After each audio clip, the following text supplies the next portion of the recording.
Hi, this is Shu with a review of the Nike Zoom BB Next. Many people had great expectations for this shoe, I myself as well, because they were boasting 3 layers of React. But unfortunately, technically it's 2 layers. They show you as if there's a separation and there's 2 layers of React, but the React foam actually starts somewhere here. These are just overlays that wraps around the, the shoe, the upper. So it's only about that thick. Yeah, it starts there, right there, around here. So it's not that high up. But at the same time, unfortunately, the shoe feels a little bit higher to the ground. The cushioning is great. The comfort is great. It's very soft, but unfortunately, the Zoom Air on the forefoot is right here on the outsole. So you don't really feel that at the bottom of your foot. You feel that impact protection when you're pressing against something. But again, Zoom Air should be on your feet. If you want it to be on the outside, you could set it up on the heel like you did with the Zoom BB, Zoom Kobe Next. Yeah. So this is a better setting, and of course, the heel to toe drop is quite evident here, but unfortunately that's not the case. This one even has a drop-in not exactly removable, but if you can force yourself, you can remove the React insole. But the React insole is not incredible. It doesn't feel like React. It just feels like a thick EVA insole or a PU insole. And the worst part about this is that there is no heel to toe drop either. Actually, it feels like it's more elevated on the forefoot and kind of sunken at the heel, so it adds to the problem. The cushion is really soft, so it's okay if you're just walking around, standing around in it, then that's good. But if you're playing sports, playing basketball, and you need something to help you propel yourself forward, quickly respond, feel lower to the ground, or feel some sort of an energy return or propulsion, you're not going to get that from the Zoom BB Next.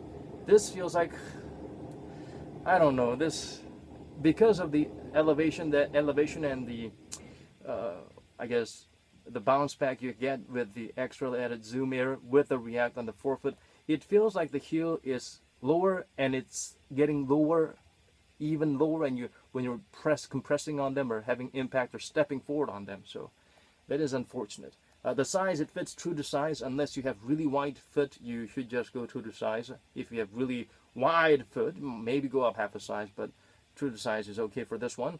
There is no excessive room or crazy fit issues with this one. The toe box is pretty decent. The heel, it's got this little cushy Achilles pad, so that's always welcome, and it doesn't really dig into you like the ones in the Jordan 30 had that problem eating up your Achilles. Pitting all around is very minimal but good. It's not exactly breathable material, so yeah, it can get a little bit hot. The outsole pattern is wonderful. The traction is good.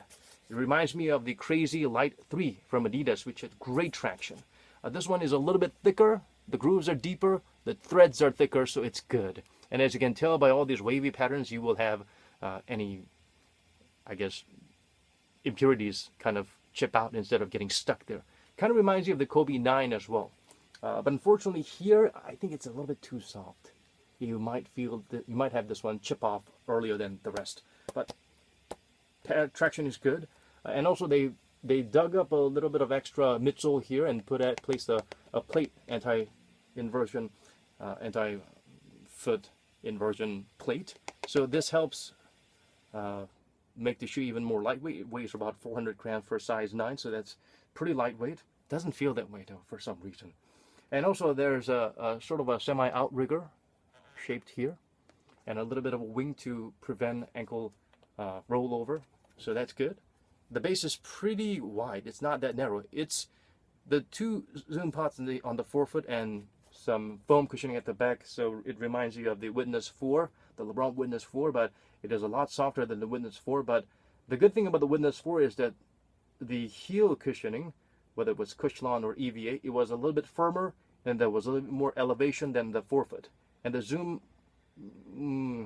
was a little bit more, I think, bigger, and you could feel it better. So yeah, I mean, for the price point that this shoe comes in, I don't think it's I don't think it's worth that price. I don't think this is a great shoe, especially because of the horrific heel to toe drop, or rather the sinking sensation in the heel, and the insole doesn't do much to eradicate that problem. Maybe they should have used an insole with a little bit of a carbon plate here and a little bit of an elevation on the heel, like they use in the KD13s or the Jordan 18s. That might have helped the shoe out a little bit.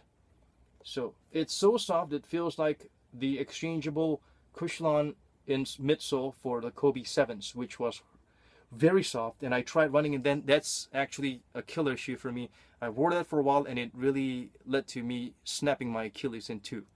So when you have that much of a sinking sensation on your heel, even though overall you feel like the cushioning is soft, it could be deadly, and it affects your response, I guess your response speed or your reaction speed when you're playing basketball or any kind of sport that requires you to have a quick first step to react and propel yourself forward.